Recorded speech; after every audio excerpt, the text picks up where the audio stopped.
पाकिस्तानी सियासत में लिफाफा सहाफत का रवाज इस वक्त उरूज पर है। पैसे लेकर सहाफत करने के धंधे की अगर किसी ने शुरुआत की है तो वो नो लीग है। हम सुबह शाम न्यूज चैनल्स देखते रहते हैं और वहाँ पर लफ्ज लिफाफा बहुत सुनने को मिलता है। जब इंसान लिफाफा लेकर काम करता है तो अपने पेशे के खिलाफ कोई काम करने के लिए किसी भी हद तक जाता है, चाहे वो गलत अशात हो या गलत अमल हो, झूठ बोलना हो या किसी को मार देना हो, यानी वो लिफाफा लेकर कुछ भी कर सकता है। पता नहीं किन किन नालायकों और चोरों को एंकर बना दिया जाता है पाकिस्तान में। मुल्क में सहाफत के ज़वाल की कई वजूहात हैं। सहाफियों में पेशा वराना सलाहियत का फुकदान भी एक बड़ी वजह है। दूसरी वजह यह है कि अक्सर सहाफी आजकल मालो दौलत की हवस में अंधे हो चुके हैं। रेटिंग के चक्कर में कई टीवी पर मुख्तलिफ मीडिया हाउसेस मालिकान सहाफियों की बजाय पेशावर स्टेज अदाकार ले आए। सूट पहनकर जुत्ते मारते ये एंकर बगैर किसी तैयारी और तहकीक के बस व्हाट्सएप पर मिलने वाले प्रोपेगेंडे को प्रमोट करते रहते हैं। हर दो में से एक खबर झूठी साबित होती है, लेकिन इनकी तहकीकात के लिए कोई फोरम है और ना ही कोई कानून। अगर कोई कानून है भी तो इन लिफाफों पर कोई हाथ नहीं डाल सकता, क्योंकि इन लिफाफों का ताल्लुक ताकतवर माफिया से होता है, खास तौर पर नो लीग से। ये ब्लैकमेलर सहाफी किसी भी सच्ची झूठी खबर को छापने या छुपाने के लिए पैसे लेते हैं। लिफाफा ज़मीर फरोश और कलम फरोश सहाफियों की फेरिस्त यूं तो बड़ी लंबी है, लेकिन अभी सिर्फ सना बुच्चा की बात की जा रही है। सना बुच्चा की किसी बात से, चाहे वो टीवी पर हो या किसी भी सोशल मीडिया प्लेटफॉर्म पर, सहाफियों वाली कोई बात सुनने को नहीं मिलती। ये ज़हनी मरीजा सना बुच्चा जो मरियम सफदर के जूते पॉलिश करने में सबसे आगे होती है, सहाफत से तो इसका दूर दूर तक ताल्लुक नहीं। बुग़्ज़े इमरान में ये इस कदर पागल हुई है कि लाइव टीवी शोज में न सिर्फ कई बार अजीबो गरीब हरकतें करती है, बल्कि खुद से इख्तलाफ करने वाले सहाफियों और सियासतदानों को भी गालियां देने से परहेज नहीं करती। अलमिया ये है कि ये सहाफी कम, सियासतदान ज्यादा लगती है। लेकिन कभी कभी इंसान अपने ही बिछाए जाल में फंस जाता है। कुछ ऐसे ही सना बुच्चा के साथ भी हुआ। अगर सना बुच्चा की जगह कोई जरा सा भी गैरत वाला इंसान होता तो यकीनन इस कदर जिल्लत के बाद वो आपको टीवी पर नजर न आता। 92 न्यूज पर एक डॉक्टर मुईद पीरजादा के इस शो में सना बुच्चा को सुनकर किसी के लिए भी ये यकीन करना मुश्किल है कि सना बुच्चा एक सहाफी है, क्योंकि जिस कदर जोशो खरोश से वो नून लीग खास तौर पर शोबाज का दिफा कर रही है, इस तरीके से शायद बहुत सारे नून लीग के अपने लोग भी शोबाज का दिफा ना कर पाते हों। सिर्फ चंद पैसों की खातिर ये अपना जहन, अपना कलम, अपनी सोच सब कुछ बेच चुकी है और फरमा रही है कि शहबाज शरीफ की जात को क्या फर्क पड़ता है। वो आज टिकट कटाकर लंदन जा सकते हैं। इन लोगों और सहाफियों को शर्म आनी चाहिए जो शहबाज शरीफ साहब पर तनकीद कर रहे हैं। वाह वाह वाह, इतना अच्छा दिफा तो मरियम औरंगजेब भी नहीं करती। क्या एक सहाफी ऐसे बोल सकता है? क्या सहाफी और सियासतदान में कोई फर्क नहीं? लेकिन इसके बाद जो छतरोल इसकी सीनियर तजजिया निगार सईद काजी ने की, वो यकीनन सबके दिल में ठंडक पहुंचाने के लिए काफी है।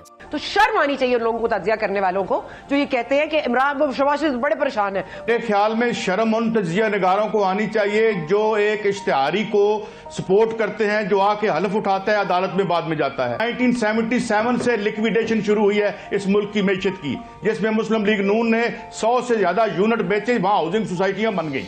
सईद काजी ने इस 2 नंबर घटिया लिफाफे की वाट लगाते मुंह तोड़ जवाब देते हुए कहा कि शर्म तो उनको आनी चाहिए जो एक इश्तिहारी को सपोर्ट करते हैं। शर्म आनी चाहिए उन तजिया निगारों को जो इन लोगों को सपोर्ट करते हैं, जो 1997 में इस मुल्क के इक्तदार के साथ चिमटे हैं। 33 नंबर की गाड़ी से 8 करोड़ की गाड़ी तक ये कैसे पहुँचे और लिफाफा देने का कल्चर इन्होंने कब शुरू किया, मैं जानता हूँ अच्छे से। शर्म आनी चाहिए ऐसे लोगों को दूसरों को ये बताते हुए कि वो क्या करें और क्या ना करें। इस दौरान सना बुच्चा की जो हालत थी वो नाकाबिले बयान है। अपने मुँह के जाविये तो संभाले नहीं जाते, टीवी पर आकर इतनी प्रोफेशनल कर्टसी नहीं इसमें कि बात को सुना कैसे जाता है। फू फां करके नाक सुकेड़ कर लंबे सांस लेकर ऐसे टीवी टॉक शो पर बात कर रही होती जैसे किसी जंगल से उठ कर आई हो। शहबाज शरीफ के वजीर आजम बनने के बाद तमाम लिफाफों के लिए ईद का समा था, लेकिन ये खुशी चंद दिन ही थी। इमरान खान के मजबूत बयानिए के जवाब में शहबाज और मरियम सफदर के बयानिए का दिफा करते करते निडाल पड़ी ये सना बुच्चा लाइव टीवी शो में ही हवास खो बैठी और इस बात का एतराफ कर डाला कि इसे और कई दूसरे सहाफियों को लिफाफे की आदत किसी और ने नहीं बल्कि नो लीग ने डाली। हमें शहबाज शरीफ इफ्तारी पर बुलाता है और लिफाफे देकर कहता है कि लिफाफा पकड़ो और तोशा खाना की एक घड़ी है, उस पर खबर बनानी है, सबूत हो ही ना और बस इल्जाम लगाने हैं झूठे। सना बुच्चा के इस एतराफे जुर्म के बाद भी कोई सहाफी आपको इस पर बात करता हुआ नजर नहीं आएगा, क्योंकि जो ज्यादा इखलाकियात पर उछलते हैं लिफाफे भी वही लेते हैं। अगर ये बात कोई इमरान रियाज या काशिफ अब्बासी जैसे सहाफी कर लेते तो पूरे मीडिया पर एक तूफान बरपा होता और शायद गद्दारी के मुकदमे दर्ज हो चुके होते। लेकिन इस काले धंधे पर हर कोई खामोश है। क्या बेशर्मों वाली जिंदगी हो गई इन लिफाफों की, इनकी चीखें मरीक तक जा रही हैं। अभी कुछ ही दिन पहले लिफाफी सना बुच्चा की न सिर्फ पाकिस्तान में कई सहाफियों से छतरोल हो चुकी है, बल्कि इंटरनेशनल सहाफियों के हाथों जलील होने का रिकॉर्ड भी सना टुच्चा के पास है। हर चीज में टांग अड़ाने की आदत को बरकरार रखते हुए सना बुच्चा ने इमरान खान का इंटरव्यू करने वाली एक जर्मन एंकर मलीसा का नाम लेकर इस सस्ती 2 टके की औरत ने औरत कार्ड खेलते हुए पीटीआई को बदनाम करने के चक्कर में पीटीआई पर इमरान खान से सख्त सवाल करने पर जर्मन एंकर को रेप की धमकियां देने का घटिया इल्जाम लगाया, जिसकी तवक्को जर्मन एंकर खुद भी नहीं कर रही थी और सना बुच्चा समेत तमाम लिफाफों की वाट लगाते हुए जवाब दिया कि मुझे तहरीक इंसाफ की तरफ से किसी किस्म की रेप की कोई धमकी नहीं मिली। यहाँ से आप अंदाजा लगा लें कि किस कदर गिरी हुई मक्कार और झूठी औरत है ये। जबकि दूसरी तरफ जब इमरान खान पर कातिलाना हमला हुआ तो इसकी मजम्मत करने की बजाय इसका न सिर्फ इसने मजाक बनाया बल्कि खूब प्रोपेगेंडा भी किया। और दूसरी तरफ जिसको कभी किसी ने कुछ कहा ही नहीं, इसके नाम से मंसूब करके झूठे प्रोपेगेंडे। अगर ये सहाफत है तो लानत ऐसी सहाफत पर। अकल से पैदल औरत, तुझे क्या लगता कि सारी अवाम तेरे पीछे चल पड़ेगी? तुम जो बकवास करो लोग उसको सच समझ कर तुम्हें वाह वाह बोलें और तुम अपने हैंडलर से ज्यादा पैसे ले सको। लानत है तुम्हारी सहाफत पर और तुम पर। हराम की कमाई से हराम नस्ल ही परवान चढ़ती है बेशर्म औरत। इन्हीं जैसे लिफाफों और बिके हुए मीडिया हाउसेस की बोहतान बाजी से तंग आकर लोगों ने सोशल प्लेटफॉर्म पर खान के हक में आवाज उठाई, क्योंकि हमारा मीडिया बकाऊ हो गया है। मीडिया चैनल्स मालिकान और लिफाफे सहाफत नहीं बिजनेस कर रहे हैं। अवाम समझ चुकी है अब इनका मंजन ज्यादा नहीं बिकने वाला। इमरान दुश्मनी में ये इस कदर पागल हो चुकी है कि इंडियन साबिक आर्मी ऑफिसर्स की भी हिमायती बनकर सामने आती है। पाकिस्तान दुश्मन साबिक भारतीय मेजर गौरव आर्या भी इसका नया अबू बन गया है। दौर फिटेमू जो पाकिस्तान तोड़ने की बातें करता है, इसकी बातें इमरान खान के खिलाफ दलील के तौर पर ले आती है। यही वजह है कि अवाम इसकी सही छतरोल करती है। इसके लिए इमरान खान को नीचा दिखाना ज्यादा जरूरी है। इस चक्कर में पाकिस्तान बेशक जाए भाड़ में। लिफाफों की भी क्या जिंदगी है। पीडीएम की गोद में बैठकर कभी अमेरिका को बाप बनाते हैं, कभी इंडिया को। ऐसी जिंदगी से तो एक जानवर की जिंदगी अच्छी है। इमरान खान ने मफाद प्रस्त सहाफियों को नो लिप करवा कर इन बेचारों को ज़हनी मरीज बना दिया है। पाकिस्तान में सहाफत का म्यार किस कदर गिर गया है, इस बात का अंदाजा आप सना बुच्चा से ही लगा लें कि माजी में अदाकारी और मॉडलिंग करने वाली सना बुच्चा अब बड़ी डटाई से सहाफत कर रही है। सना बुच्चा यलगार फिल्म में अदाकारा भी रह चुकी है। किसी भी अदाकार को उठाकर लिफाफा देकर आप सहाफी बना देंगे तो फिर ऐसे ही सहाफत और इखलाकियात का खून होगा। इसकी घटिया और इखलाक से गिरी हुई बातों ने कोई टीवी टॉक शो देखने के काबिल नहीं छोड़ा। इसने कसम खाई हुई है झूठ और जलालत की अनलिमिटेड सब्सक्रिप्शन लेने की। याद रही पीटीआई की जिमनी इलेक्शन में जीत पर भी मंसूर अली खान के शो में लाइव जब सना बुच्चा को इमरान खान की जीत की खबर मिली तो मोहतरमा खुद पर काबू न पा सकी और न सिर्फ आंसू बहाती रही बल्कि इमरान खान को वोट देने वालों को कम अकल भी कहती रही। इसको नहीं मालूम कि आज का नौजवान इस जैसी लिफाफियों से कहीं ज्यादा अकल और शौर वाला है। सना बुच्चा, गरीदा, हीना भट्ट, मरियम औरंगजेब और इफ़त उमर जैसी अदाकाराएं जब सियासत और सहाफत में आएंगी तो मुल्की इखलाकियात का जनाजा तो निकलेगा। इस बेचारी को ये फिक्र है कि अब इसकी जेब कौन भरेगा। हद है मुनाफकत की। जो चूरन 75 साल से इस मुल्क में बेचा जा रहा है अब नहीं बिकेगा। सना बुच्चा जैसे लिफाफा सहाफियों की निशानी ये है कि वो आइन, जमहूरियत और इंसानी हुकूक की बात नहीं करते, जो सबसे खतरनाक निशानी है। आइनो, कानून, जमहूरियत और इंसानी हुकूक के नाम पर अपना उल्लू सीधा करना चाहते हैं। इंतहाई चालाकी के साथ दो नंबरी करते हुए हर बात में इंसानी हुकूक को ले आते हैं। इन्हें सच और झूठ से कोई फर्क नहीं पड़ता। सना बुच्चा जैसे लोगों को देखकर बददियानत और पटवारी नुमा जहनियत के लोग जहन में आते हैं। सबसे बड़ा एतराज इनको इसी बात पर होता है कि इनको लिफाफा ना बोला जाए। जब इस तरह की घटिया और कमीनी हरकतें होंगी तो जवाब तो आएगा। लिफाफा नहीं तो तुम लोगों को और क्या बोला जाएगा। इस कदर घटियापन पर तुम्हारी छतरोल नहीं की जाएगी। क्या 21 तोपों की सलामी दी जाए, ये कोई नई बात नहीं है। सना बुच्चा जैसे लिफाफे हर दौर में रहे हैं। ये उन्हीं लिफाफों की नस्ल से है जो अयूब खान के दौर में लिफाफे लेकर मोहतरमा फातिमा जिन्ना को गद्दार तस्लीम करने पर भी तैयार थे। जियाउल हक के दौर में बेगम नुसरत भुट्टो और बेनजीर भुट्टो, जबकि परवेज मुशर्रफ के दौर में बेगम कुलसूम नवाज और मरियम सफदर से लिफाफे लेते थे। इनमें से बहुत सारे नस्ल दर नस्ल करप्ट और लिफाफे हैं। जियो न्यूज से वाबस्ता कई सहाफियों के लिफाफे लेने के सबूत मौजूद हैं, बल्कि इनकी रोजी रोटी ही लिफाफों पर चलती है। जब कभी तलत हुसैन की तरह इनका लिफाफा लेट हो जाए तो वो अपने मालिक पर भी भौंकना शुरू कर देते हैं। चिल्लाते और रोते पीटते इन लिफाफों की ज़हनी हालत दिन ब दिन खराब होती जा रही है। Thanks for watching. Allah Hafiz.